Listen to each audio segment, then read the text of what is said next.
Well, thank you very much, Mr. Chair, and I want to thank the witnesses for being here.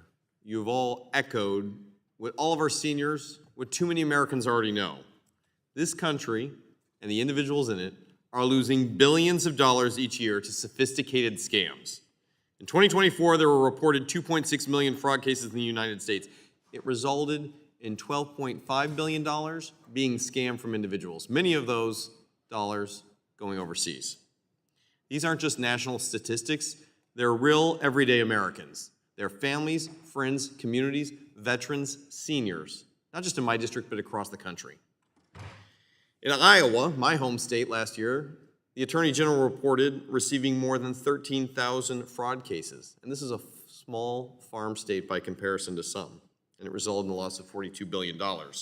My office just worked with a 68-year-old veteran who lost $100,000 to someone he thought he was helping, only to be scammed out of his military pension.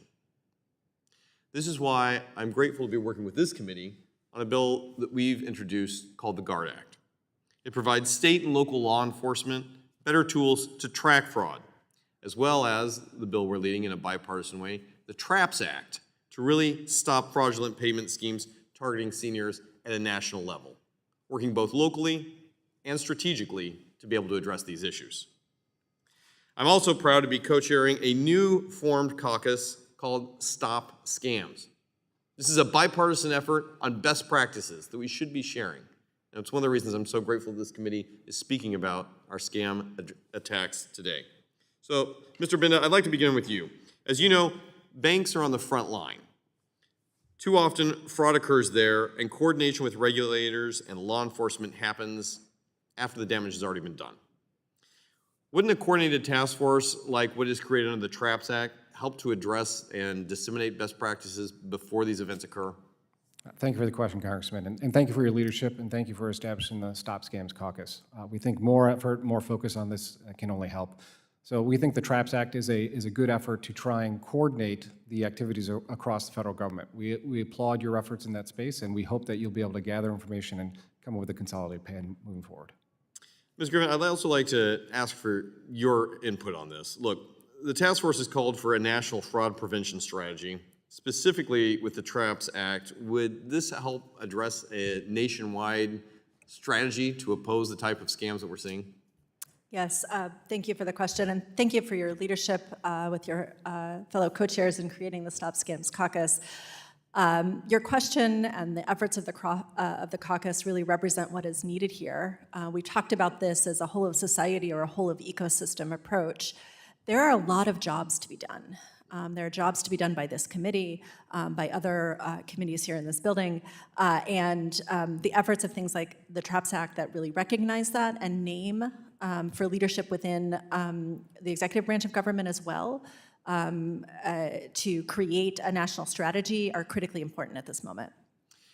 I think we all want to go one step further here. It can't just be the role of the federal government trying to solve this. As you know, this is not just a whole of government approach. This needs to be a whole of nation approach. And that includes our guys on the front line. Whether it's a mainstream bank or whether it's the county sheriff, one of the things we're trying to do is put more resources in the hands of our frontline defenders. We're leading an effort called the GUARDS Act. The GUARDS Act looks at empowering local law enforcement to give muscle to the strategy that the TRAPS Act would come up with.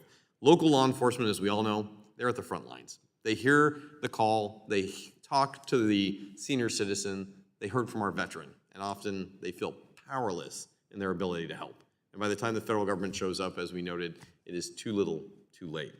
The GUARDS Act provides local law enforcement with tools to act, while the TRAP Act would establish a federal coordinating hub. Would you say the two bills together create both a top-down and a holistic approach and a strategy that right now is not available to too many? Yes, thank you very much for that. And I'll say that what we've heard from victims are both stories of times when local law enforcement has been enormously helpful and times when local law enforcement has not known what to do and they've turned away in shame. And so the ability to create more resources so that local law enforcement has training and the incentives to be working with victims and elevating this issue is critically important. Thank you for that leadership. Representative, if I may, I appreciate the TRAPS Act. The one thing that I ask is that it be expanded to not just cover electronic payments, but all types of payments. That's very good. I appreciate that feedback.